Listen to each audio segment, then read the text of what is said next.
ni Governor Bambi Mano ngadto kang Provincial Agriculture Officer Jose Apollo Pacamalan nga tabangan ng overseas Filipino workers o locally stranded individuals sa ilang pagpauli sa Misamis Oriental.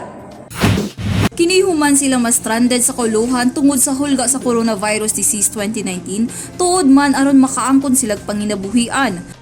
Gani nagapahigayon na og contact tracing ang pagro sa tanang returning OFW sa LSI, pinaagi ni Mr. Benjamin Boston.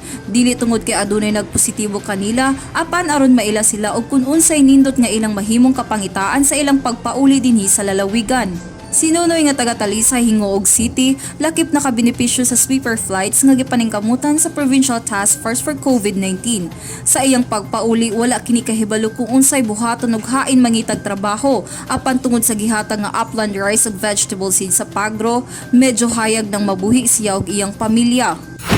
Ako naman dawem sa Manila, tulo ka buwan. Salamat kog dako sa gobernador og Sir Apollo Pacamalan taga-office. Daghang salamat.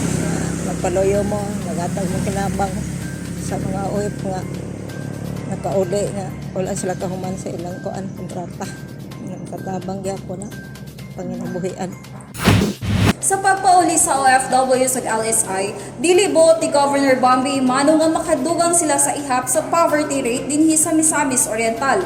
Inay mahimong solusyon sa nasampit nga problema, maong nahimugso ang programang panginabuhian alang kanila. Ako si Lambo Ethel Ipanag, alang sa limpyo ug matarong nga panggobyerno, padayon Pilipino.